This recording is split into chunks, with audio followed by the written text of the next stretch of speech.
దేశవ్యాప్తంగా నానాటికి మహిళల మీద దాడులు ఎప్పటికప్పుడు జరుగుతూనే ఉన్నాయి. అభంశభయం తెలియని ఆడపిల్లలందరూ కూడా ఇట్లాంటి మానవ మృగాల చేతిలో మరణిస్తూనే ఉన్నారు.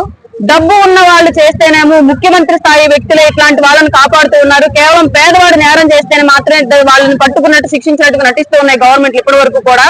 ఎన్నో ఏళ్లు పోరాటం తర్వాత మహిళలు వాళ్ళ సమాజంలోకి వచ్చి డాక్టర్లు గాను, టీచర్లు గాను, లాయర్లు గాను వివిధ పదవుల్లో ఎన్నో ఆటంకాలను అడ్డుకొని వాటన్నిటిని దాటుకుని వాళ్ళు బయటకు వస్తున్నారు. ఇట్లాంటి మానవ మృగాలు మహిళల్ని కేవలం స్త్రీ జాతి జననాంగంతో పుట్టడమే ఆడజాతి చేసుకున్న తప్ప, అట్లాంటిది అదే తప్పే కనుక అయితే దేవుడు అట్లా ఎందుకు చేశాడు? ఇవాళ ఈ మానవ మృగాలకు జన్మించింది కూడా మేమే. రానున్న రోజుల్లో చూస్తూ ఉంటే ఇట్లాగే ప్రభుత్వాలు కనుక సరైన చర్యలు తీసుకోకపోతే ఆడజాతి అంతరించిపోయి ప్రపంచం అంతరించిపోయే రోజులు దగ్గరలోనే ఉన్నాయి. అలాగే ప్రతి ఒక్కరు కూడా తల్లిదండ్రులు కూడా ఈ విషయం మీద పూర్తిగా అవగాహన కలిగి ఆడపిల్లల్ని ఆంక్షలతో పెంచడం కాదు, మగపిల్లలకి మంచి చెప్పి పెంచండి. మీ మగపిల్లలు మృగాల్లో తయారవుతున్నారా, మానవత్వంతో మూర్తిపించే వాళ్ళలాగా ఎదుగుతున్నారా అనేది ప్రతి తల్లిదండ్రి ఎన్ని చట్టాలు వచ్చినా సరే తల్లిదండ్రులు కాక తమ పిల్లలను కంట్రోల్లో పెంచకపోతే, ఆడపిల్ల అంటే నీ ఇంట్లో పిల్లైనా బయట పిల్లైనా ఒకటే, నీ తోబుట్టువు, నీ తల్లి, నీ చెల్లి అని చెప్పి ప్రతి తల్లిదండ్రి మగపిల్లవాడికి చెప్పి పెంచకపోతే మాత్రం రానున్న రోజుల్లో ఇలాంటి మానవ మృగాలకు మహిళలు ఎక్కడ చూసినా సరే ఏ స్థాయిలో ఉన్నా సరే బలవాల్సిన పరిస్థితి అయితే రాబోతుంది. ఇది మానవ జాతి మనుగడకే ముప్పుగా పరిణమించే రోజులు కాబట్టి ప్రతి ఒక్కరు దీని మీద పెద్ద ఎత్తున అవేర్నెస్ ప్రోగ్రామ్ తీసుకొచ్చి ఎప్పుడో 70 ఏళ్ల క్రితం ప్రతిజ్ఞ స్టార్ట్ చేశారు. భారతదేశం నా మాతృ, భారతీయులందరూ నా సహోదరులని. ఇవాళ ఆ ప్రతిజ్ఞను మార్చాల్సిన పరిస్థితి భారతదేశంలో ఏర్పడేలా ఉంది. ప్రతి మహిళ నా సోదరి అని చెప్పి చెప్పుకోవాల్సిన పరిస్థితిని వాళ్ళ రాష్ట్రంలో కానీ దేశంలో కానీ కల్పించారు. మగజాతి మొత్తం కూడా చాలా వరకు ప్రతి చోట కూడా పశువు అని పసిపిల్లని కూడా చూడట్లేదు. ప్రతి చోట కూడా మహిళలకు అన్ని చోట్ల అవమానం జరుగుతుంది, దాడులు జరుగుతున్నాయి. కాబట్టి ఈ విషయం మీద ప్రభుత్వాలు పెద్ద ఎత్తున దృష్టి పెట్టి చట్టాల్లో మార్పులు తేవాలి. అలాగే సమాజంలో కూడా తల్లిదండ్రుల్లో మార్పు రావాలి.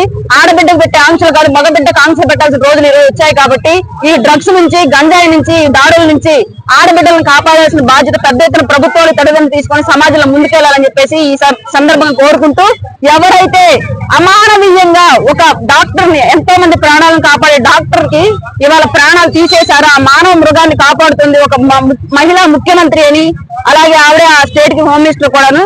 అట్లాంటి వాళ్ళందరూ కూడా రియలైజ్ అయ్యి మహిళలను రక్షించాల్సిన బాధ్యత వాళ్ళ దేశానికి ఉంది.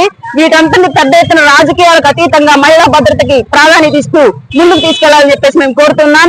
డాక్టర్ మౌమిత గారి ఆత్మ శాంతించాలి, ఆవిడని చంపిన వాళ్ళందరూ శిక్షించబడాలి, ఏ స్థాయి వాళ్ళైనా సరే మేము జనసేన పార్టీ డిమాండ్ చేస్తున్నాం. ఎన్డీఏ కూటమి తరపించి పెద్ద ఎత్తున వాళ్ళ దీన్ని కేంద్రం వైపుకి వినిపించేలాగా, ఢిల్లీ వరకు మా వాయిస్ వెళ్లేలాగా మాత్రం ఈ ఉద్యమాన్ని ముందుకు తీసుకెళ్తాం. ఉంటే ముఖ్యమంత్రి స్థాయి వ్యక్తులు కూడా వాళ్ళని తప్పించి అమాయకులను బలిపశువులుగా చేసి నిజమైన నేరస్తులను తప్పించి ఇట్లాంటి నేరాలే రాష్ట్రంలోనూ దేశంలోనూ జరగడానికి ఎంకరేజ్ చేస్తున్న వాళ్ళుగా అవుతున్నారు. కాబట్టి రానున్న రోజుల్లో మార్పు రాజకీయ నాయకుల్లోనూ చట్టాల్లోనూ భారీగా రావాలి. ఎట్లాంటి వ్యక్తి తప్పు చేసినప్పటికీ కూడా వాళ్ళందరినీ శిక్షించేటువంటి చట్టాలు రావాలి.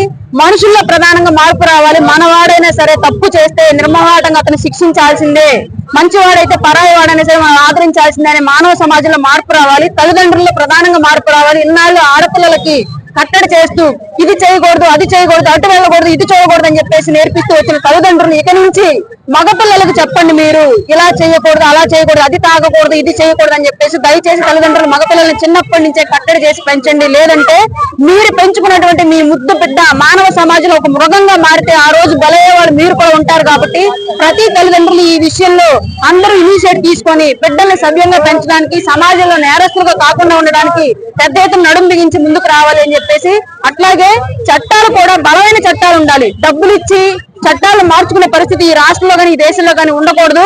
చట్టాలు పటిష్టంగా ఏర్పాటు చేయాలి. అరబ్ కంట్రీస్ లాంటి చట్టాలు వచ్చినప్పటికీ కూడా మానవ సమాజంలో మార్పు రాకపోతే ఎంతవరకు ఈ నేరాలు ఆగితే చెప్పలేని పరిస్థితి. కాబట్టి పెద్ద ఎత్తున ఈ మౌమిత డాక్టర్ ఎవరైతే ఉన్నారో ఆవిడ జరిగినటువంటి అన్యాయాన్ని, ఆ తల్లిదండ్రుల కన్యలను తుడిచే విధంగా చట్టం తీసుకొని చర్యలు తీసుకోవాలని చెప్పేసి కోరుకుంటున్నాం. నశించాలి, నశించాలి.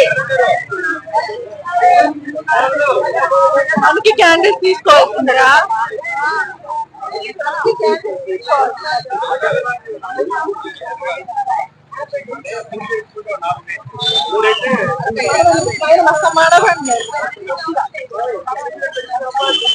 పూర్తి కాలేకపోతే జరగ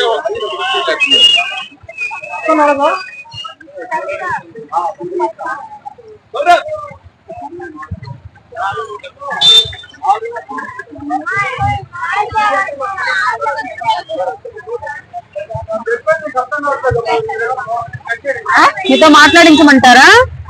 డ్రాప్ అవుతారా?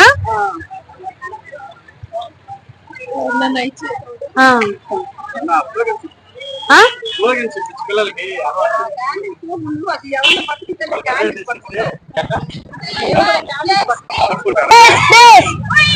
జై